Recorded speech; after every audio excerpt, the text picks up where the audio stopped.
Regresamos aquí a Historias de Negocios. Vamos a platicar con el presidente del Instituto Mexicano de Ejecutivos de Finanzas, Ángel García Lascurain, a quien me da gusto saludar. ¿Cómo estás, Ángel? Buenas noches.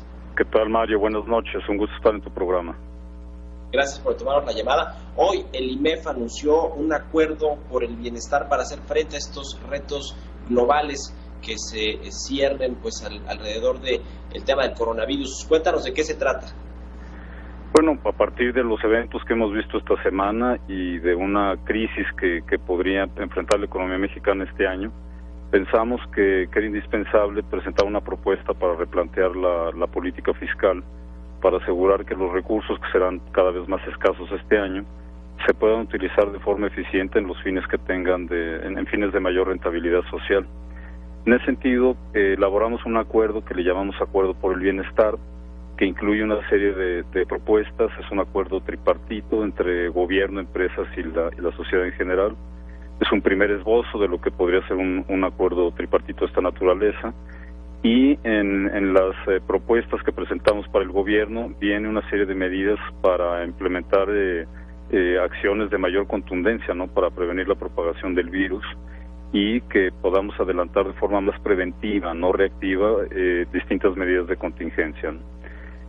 También estamos proponiendo que se lleve a cabo una reasignación del gasto público para fortalecer al sector salud y que se encuentre una mejor posición para hacer frente a la emergencia sanitaria que podría venir en las siguientes semanas. Y en el mismo sentido presentamos una serie de ideas para disminuir la incertidumbre respecto a la inversión privada y llevar a cabo también distintas iniciativas de protección del empleo y de protección de las finanzas de las familias mexicanas, ¿no?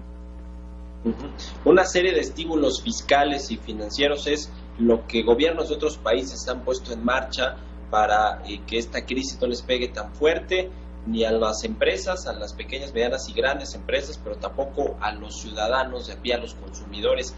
En México, ¿crees que se ha tardado el gobierno y particularmente Hacienda, incluso el Banco de México, en salir con una decisión de emergencia como lo ha hecho la FED de Estados Unidos? ¿Crees que ha tardado demasiado en salir a anunciar un paquete de estímulos?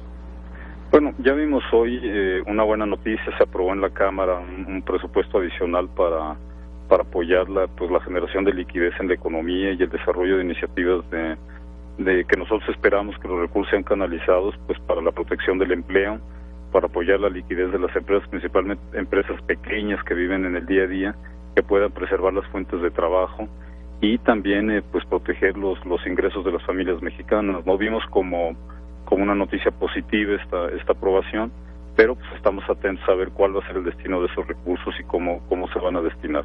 Lo que sí definitivamente nos gustaría ver son decisiones más determinantes, acciones más contundentes en materia preventiva por el lado de salud. Por ejemplo, suspender el flujo de viajeros desde países de alto riesgo, eventos masivos, etcétera.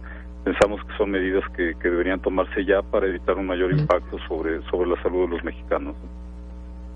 Sí, hoy en la Cámara de Diputados se aprobó un fondo de emergencia para tratar de paliar esta crisis económica que comienza ya a formarse, a configurarse desde los mercados financieros en una primera instancia, 180,000 millones de pesos, pero no se ha dicho en qué se va a gastar, si se va a ir a los programas sociales o se va a ir a buscar que se estimule la inversión privada.